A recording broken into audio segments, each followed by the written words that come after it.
Сайн та бүхэнд өнөөдрийн хүргэе. За Crypto-verse sales-ийн дугаар эхлэхэд бэлэн боллоо. Дашин турлууд энэ дугаарыг 5 бичиж байна. Дээрс нь цэник бага учраас маш хурдан дөржүүлэх гэж бодож байна. За тэгэхээр энэ логт хамгийн гол мэдээ нэг гэвэл мэдээж крипто өсөлттэй байгаа. Өсөлттэй байгаагаас гадна institutional investors гэж ярьдаг томоохон хөрөнгө оруулагч нар орж эхэлж магадгүй гэсэн тохиолдлыг бас ETF-ээр дамжуулан бид нар харж болохоор байгаа. За хамгийн ихний ээлжийн стратегик компаниг ярив. Стратегик компанийн хувьд 2.5 тэрбум долларын худалдан авалтыг хийсэн байгаа. 2.5 тэрбум доллар нийтдээ 34 мянган орчим биткойныг худалдаж авсан. 4 сарын эхний 3-7 хоногийн байдлаар 47 мянган биткойныг энэ компани худалдаж аваад байж байна. Яагаад энийг байгаа юм бэ? Цохотоо явъя. За хэмтэлний хугацаанд бас нөгөө юуны хоол байлаа шүү.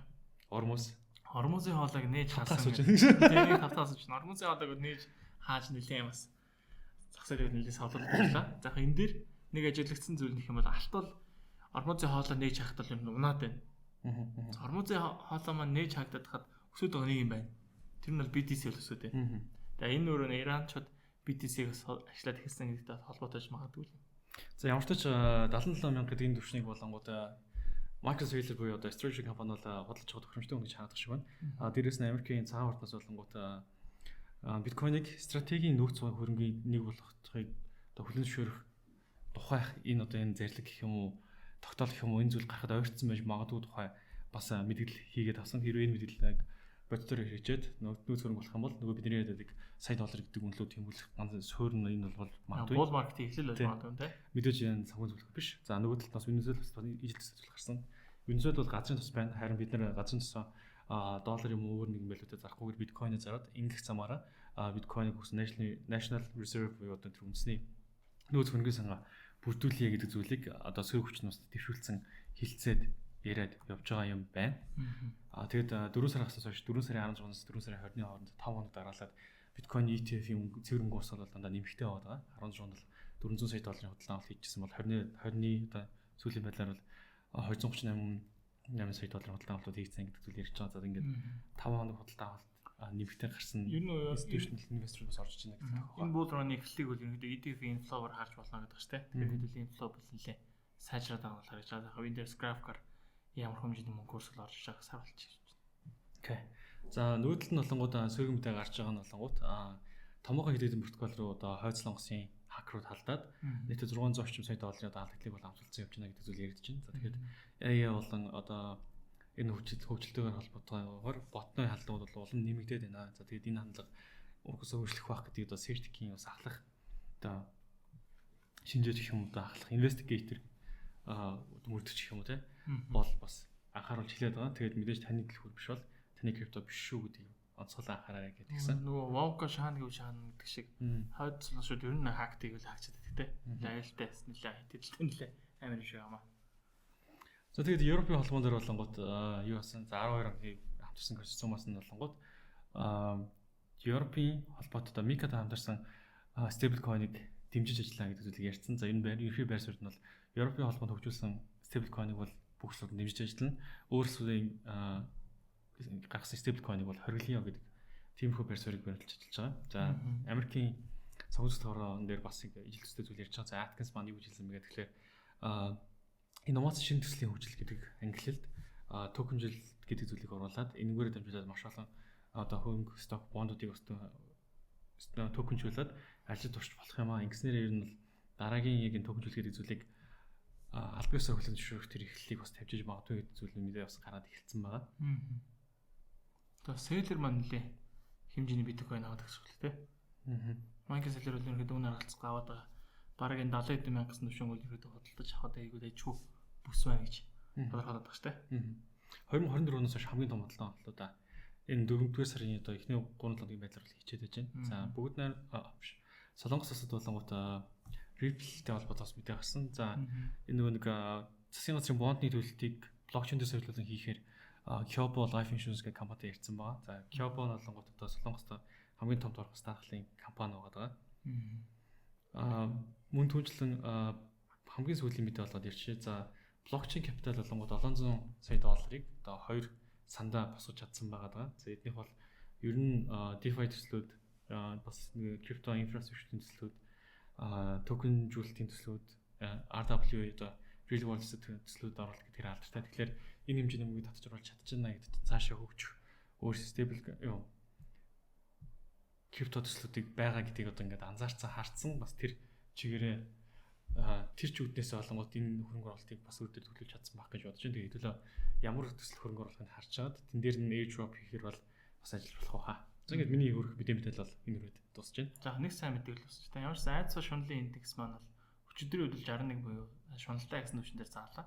За ихэд сар хагасны өмнө ихэд бол экстра гэдэг маш их айдстай түвшин дээр заагаад ерөөдөө криптог бол бас сэрхэхгүй гэдэг талаар нэлээд мэдээлэл авчихсан бол за энэ тооны хугацаанд бол эргээд бас цагтаа шуналтай гэсэн түвшин рүү орж ирж байна. Тэгэхээр ихэд бол нэлээд маркет сэрхэх гэдэг байгаа мó гэдэг тохиол өгөөд байна. За тэгээд энэ геополитикийн асуудал шийдэгдчих юм бол за магадгүй bull market эхлэх магадлалтай гэж харж байна. Тэгэхээр 5 сард ч гэсэн хэд энэ дайны дуусна гэсэн бас нэлээд prediction яваад байгаа шүү дээ. За ингээд хүрх мэдээлэл дуслаа. Та бүхэн крипто хэрэглэж сонголтоо Binance болон BTC-ийг сонгож арилж ирээ. Доор хоолыг криптүүлэх юм бол тусцын давтал байгаа шүү. За ингээд тэгнэжлэх рүү. За тийм. За юу яцхан? За тэр хэдүүлээ. За биткойн болон за алт. За мөн бас ойл зэрэг томоохон бас анхаарлын төвд байгаа зүйлүүд дээр шинжилгээ явъя. За урдны шинжилгээ апдейт хийгээд явъя гэж бодож байна. За ихэд за эхлээд бол USD dominance буюу за нийт маркет дээр байгаа USD-ийн хөдөлгөөнийг харцгаая тий. За USD dominance хувьд бол за манай бас үздэг хүмүүс мэдж байгаа. За одоо магадгүй одоо үзэж байгаа хүмүүс бол USD dominance маань дээшилж байх юм бол за үндсэн крипто маань бол доош унжиж буюу энэ хоёр маань өөрөө уруу амралтай байж үүдэг. За одоогийн ингээд яг ханшин дээр ерөнхийд нь USD dominance-ыг харах юм бол нэг bullish маягийн паттерн стрээд pullback-ийн хөдөлгөөн аваад дээшигээ дахиад өсгөх гээд нөхсөн. Хандлагатай харагч чинь те. Ингээд дээшээ стрсэн pullback хөдөлгөөн аваад дахиад дээшигээ өсөх хандлагатай гэж харагч чинь. Тэгэхээр за эхний ээлжинд за нэг иймэрхүү зүйл байгаа байна. За тэгэхээр энийг дээшээ стрэх хэсгийг харж агаад арилжийн шийдвэр гаргана гэсэн. За энэ маань хэрвээ дээшигээ стрейт гараад ирэх юм бол BTC дээр short арилж гарна гэсэн үг. За биткойн дээр short арилж гарахтаа хэдүүл одоо ингэ харъя. За BTC маань ерөнхийдөө бол доошоо унах магадaltaй bearish маягийн паттернд бол үргэлжлээд явж байгаа. За хэдүүл яг урдны таамаг энд ярих юм бол за урд нь бол анхаарах хэд хэдэн цэгүүдийг бол тодорхойлж өгсөндөө. За тэрний юу тодорхойлсон бэ гэхээр за энд нэм bullish паттерн үүсээд байна. Дээшээ стрэлтийн хөдөлгөөн дээр нь бол орж болно гэсэн. За энийг бол анхаарах бүсийг бол эхний ээлжинд 75,100 гэж хэлсэн. За дараагийн эндээс дээшээ өслөө гэх юм бол дараагийн таргет хаанах боломжтой вэ гэдгийг бол за нэг 77,700 гэсэн түвшин дээр бол харсан. За 77,700-аас дахиад дээшээ өсөх юм бол хааш очих боломжтой вэ гэдгийг таам гэсэн өөрөө. За нэг 81,000. За 80,800 энэ хавцаа байх бүрэн боломжтой гэж таамаглаж байсан байна. За одоогийн байдлаар ямар шилсэн харж исэн таргетуудыг бол цогсон. За энэ дээрээс long арилжаанд ороод энд бол гарчихсан байна. За тэгээд за тэрнээс эндээс бол харин short арилжаанд бол орж чадаагүй. За яагаад орж чадаагүй вэ гэхээр за энэ дэр нэлээ fake out маягийн дээшээ хөдөлгөөнүүд гарч ирээд байсан. За магадгүй бинийг бол дахиад дээшээ огцсон хөдөлгөөн орж ирээд нөгөө урд дараагийн таргет руу орсон гэх юм уу? Энэ таргет руу. Энэ маань өөрөө ингэж ороод иж магадгүй байсан учраас учиргүй short арилж авал хийгээгүй. За тэгтээ long арилж аваад гаргаад авчихсан байгаа. За одоогийн байдлаар бол биткойноор арилжаа байхгүй байна. За одоо л эдрийг устгах читэй. За BTC-ийн апдейт бол иймэрхүү байна. За одоо харин түрүүнийхэн шинжилгээндээ суурилсан. За USD dominance нь бол доошоос төрөх магадaltaй. Дээшээс төрөх магадaltaй паттерн үүсэжсэн шүү дээ. За BTC-ийн үед за энд бол иймэрхүү паттерн бол үүсэж дууссан юм байна. Энд бол үсэд явдаг авч. Тэгэхээр одоо нэг иймэрхүү ихтэй зүйл үүсчиж болох юм. За тэгэхээр төлөө харцгаая. USD dominance-ыг оруулаад тэ. За USD dominance нь одоо эхний ээлжинд хэдий bullish маягийн паттерн дэшээс төрчихсэн ч гэсэн энд нэг иймэрхүү доошос магадaltaй паттерн үүсэж байгаа юм. За тэгэхээр эндээс хариу үйлдэл аваад энэ хавцаас хариу үйлдэл аваад унах магадaltaй гэж гэсэн үг. Ингэж яваад юу яах цаад байна. Миний маус нэг тусаад байгаа юм. За уруу гараад явъя да. Ерөөдөө энд иймэрхүү паттерн үүсээд доош унж магадгүй харагч. Тэгэхээр эхний ээлжинд анхаарах цэгийг хаана тавих вэ гэхээр энэ хавцаа. За энэ ерөөдөө богино цагийг арилжаач үзье. Use dominance-ыг бол энэ дээр харж байна. За богино цаг дээр BTC-г анхаарах цэгийг хаана тавих вэ гэхээр энд дэвч болж байна. 76,600 гэсэн түвшин дээр. За бусдаар use dominance маань саний том булж маягийн паттерн дэш стрит явах юм бол BTC-ийн хувьд энэ маань өөрөө доош уналтын цэг болж эхэлнэ гэсэн үг. Тэгэхээр энэний хамгийн том анхаарах цэг нь хаана болж байна гэхээр доороос ирсэн бол bearish маягийн паттерны шал бол таарна. Тэгэхээр анхаарах цэг бол 75,000. За наандаж нэг 76,800 гэсэн түвшнүүд дээр BTC-г ажиллаж байхад бол дэжгүй харагдаж байна. Тэгэхээр эдрийг бол нэлээд ажиллаж байгаад арилжаан ширүүл гарсан зүгээр бах. За мөн хэвэл одоо өөр хашаарай. За алтны хашиг харъя.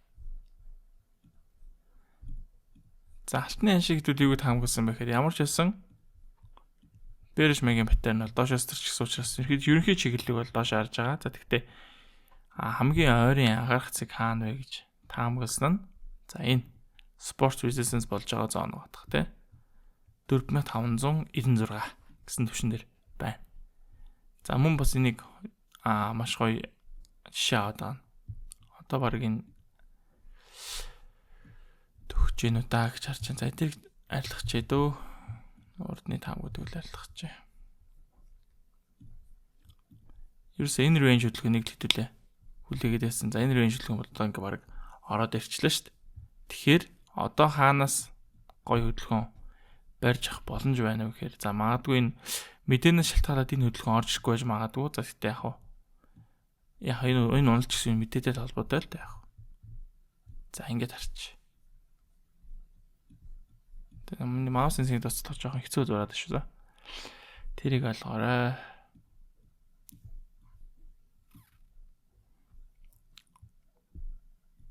За одоо энд хүлэн хэсэг. За урдны таамаг хариулт арах юм бол эндээс доошоос straight энд pullback маягийн хөдөлгөөн нь өөрөө маш гоё бага цагийн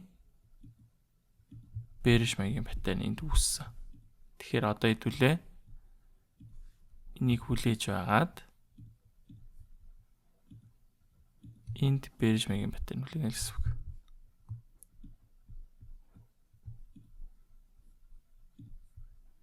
Ман доош яваас тэрлээ. Энд pullback хөдөлгөөн орж ирлээ. Дахиад нэг иймэрхүү хэмжээний уналт орж ирэх болов гэсэн хүлээлт бол байна. За гэхдээ энэ уналт яг яаж орж ирэх үү гэхээр за энэ геополитикийн асуудалтай холбоотой мэдээлэл ер нь энэ том хөдөлгөөнийг бол оруулж ирэх бах. За эсвэл энэ угаас нь мэдээгээр өссөн хөдөлгөөн огцом өсөд огцом уналтын хөдөлгөөн орж ирсэн. За тэгэхээр тийм учраас яг одоо копитод хэцүү. За гэхдээ яг ерөнхий чиглэлийн үед алсуураа ингээд доошлоод орж ирэх болов. Астаа бол ерөөдөө алтны дундаж арилжаадаг гэсэн ханш ерөөд нь хаана вэ гэхээр за сүүлийн хугацаанд бол ерөөдөө иймэрхүү ариа дотор арилжаадаг гэсэн мэт. За энэ бол ерөөдөө цэвэр дан тулаантай холбоотой огцом өсөлт орж ирсэн. Огцом өсөлт нь ч гэсэн огцом уналтын хөдөлгөөн орж ирээд арилжаадаг гэсэн зоондоо бол буцаж орж ирсэн.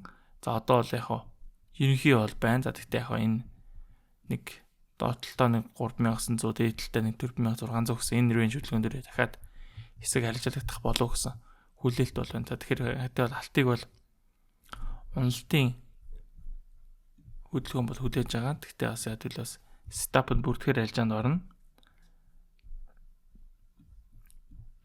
За нэг ингээд нэг хараад үзвэл энд бас нэлээ юу паттерн л үүсч байгаа юм байна. Triangle маягийн паттерн дээр эсрэгээр long орох арилжааны бас stop энэ дээрс байж болох юм байна те. Ингээд ингэж яваад дүүрээд за dotline trend line дээр нэг шалгаад хоёр шалгаад за гурав дахь шалгалт нь өөрөө дахиад support resistance zone дээр тулж ирээд нэг 4600 орчим дээрээс хариулт авах юм бол эндээс бас дайжгүй long арилжааны stop бол харагдаж байна те. Ингээд орвол бас risk reward-тэй харьцаа бол тунд дэжгүй арилжааны stop бол байгаа маа. За тэр энийг бол нэлээд ажиглаж бай нэлээд дэжгүй. зүйлүүд харагдаад байгаа учраас энийг бол нэлээд ажиглаж байна гэж бодож байна. За хоёулаа хэдүүлээ. Таамагсан за доошо Бережмигийн паттерн үүсэдэн доошо стэрсэн байна. Энэ pullback хөдөлгөөн орж ирээд уналтын хөдөлгөөн орж ирэх юм бол за эхний ээлжинд 69 руу орж ирэх бол өгсөн боловч за энэ маань нэлийн том gapтай унаад 78 90 дээр л зогссон юм байна. За эндээс бол буцаад хариулт авсан байна те. За тэгэхээр дан ганц техник шинжилгээг одоо бол яг явуулахад айгүй зүтгүүлэгдэл нэлээ хэцүү болцсон юм бол ягаад гэвэл мэдээлэлээс хамаарат айгүй ханшийн савлгаа өгч орж ирээд байгаа учраас яг ерөнхий уналтын хөдөлгөөнийг л хэдий техник шинжилгээр таамагсан ч гэсэн за мэдээний нөлөөний энэ өсөлтийг бол заавал фундаментал талын мэдээг харж иж энэ өсөлтийг бол мэдрэх боломжтой болж таарат байгаа. За тийм учраас аль болох техник болон фундаментал мэдээ хоёроо илүү хошуулаад явбал зүгээр юм болов гэсэн бодолтой бол байна. За эхний ээлжинд бол хэдүүлээ. Ойл дээр хүлээлт гэх юм бол за нөгөө нэг үүсэдсэн спорт бизнес зоныг лошоос төрсэн буцаад ишээ гараад ирсэн учраас дахиад энэ доор ирээд 92 90 хавцаа price action харна гэсэн үг. Энийг бол нэлээд ажиглаж яхад зүйтэй бүс гэж харж болно. Эндээс хариулт аваад өсч магадгүй энийг доошоос тэрээд дахиад нэг иймэрхүү pullback маяг хөдөлгөөнд орж ирээд унжирч бас магадгүй учраас нэг 93-50-аас нэг 92 хавцаа байгаа энэ спорт бизнес зоныг бол нэлээд ажиглаж яхад бол дэжгүй харагч. За BTC-ийг хувьд хэдүүлээ таамаг гаргацсан те план бол боломжтой. Энэ bullish маягийн паттерн дүүрээд эхний ээлжинд 76 450 орчим дээр шалгах юм бол эндээс long арилжаа. За энэ дээр харж байхдаа USD доминансыг хараад энэ маань дэшегээ set яваад эхлэх юм бол BTC-г энэ доошоос тэрийг хүлээн гэсэн үг. Ингэж яваад энэ доошоос тэрчих юм бол за эндээс нь оролтын 3 оролтоор орчих те. Сэтэрэлтэн дээрээс нь entry хийж болно. За эсвэл straight pullback хөдөлгөөн орчих юм бол pullback дээрээс нь entry. За эсвэл энэ доовыг харж агаад доошоос тэрлээ. Энд correction хөдөлгөөн орчих юм бол correction дээрээс нь R pattern гэж үзээд pattern дээрээс нь дахиад оролтуудын stop up build-д явъя гэсэн бодолтой бол байна. За ингээд техник шинжилгээг дуусгая те. За техник шинжилгээ дуусаад түрүүн мэдээний дээр ирсэн зүйлийг ярьч те. За ерөнхийдөө бол 3 сар бол 1.8% өсөлттэй байна. За 4-р сар бол одоогийн байдлаар 14.8% өсөлттэй бол байна. За ямар ч байсан хэдий bear market үргэлжлэж байгаа ч гэсэн 3-4-р сар бол эхний одоогийн байдлаар бол ногоон. За 3-р сар бол ногоон агтсан. За 4-р сар бол одоогийн байдлаар бол ногоон байна. За дунджаар бол нэг 13-аас 10 орчим өсөлттэй байдгийн байна. За тэгэхээр ерөнхийдөө өсөлттэй байх магадaltaй. За 5 сард энэ дайн дуусна гэдэг бас мэдээл шуум за prediction хүмүүсийн бас битний юмуд яваад байгаа. За тэр бол мэдээж бас магадaltaй штэ. Тийм учраас 5 сард дайн дуусчих юм бол нэлийн өсөлттэй хөдөлгөөн орж ирэх байх. За ETF-ийн урсгалыг яг энэ bull market эхлэл гэж үзээд байгаа. За ETF-ийн худалдаа авалтуудыг бол энд харж болж байна те. Яг зарж байгаа өдрүүд нь бага волюмтай. За яг энэ худалдаа авалт нь бол илүү өндөр волюмтай байгаад байгааг бол харж байна те. Ингээ харах юм бол бид энд л нэлээд сайн зарсан байна. Гэхдээ энэ хэмжээний зарлалтыг бол эндээс бол буцаад бага худалдаа авалтууд бол нэлээд өндөр хэмжээнд бол байна. За энэ 22-ны өдөр хэл $324 сая 23 за ингээд харах юм бол нэлээд өндөр худалдаа авалтууд бол байна те. За ингээ харах юм бол all ETF гэх юм бол Ethereum ETF-тэй хамт харуулдаг. За энэ цэнхэр нь бол Ethereum ETF харагч байгаа те. Тэгээ хүмүүс бол Ethereum ETF гэхээс илүүтэйгээр Bitcoin ETF-ийг бол нэлээх худалдаа авалт бол өндөр бол байна. За тэгэхээр мэдээж гол маркетинг сэргийх үйл явц нь бол Bitcoin учраас BTC маань өөрөө сэргэлт аваад эхлэх юм бол за бусад альткойн за бусад том төслүүд бас эргээд хүмүүс итгэл найдвар сэргээд худалдаа авалтууд нэмэгдэж магадгүй учраас ерөөдөө BTC-ийн худалдаа авалт BTC-ийн өсөлт бол нэлээд том чухал үр нөлөөтэй гэдгийг бол анхаарч байгаа зүйтэй шүү. За ингээд техник шинжилгээ дуусгая. Ингээд дараагийн дугаараар уулзтлаа. Түр баярлалаа.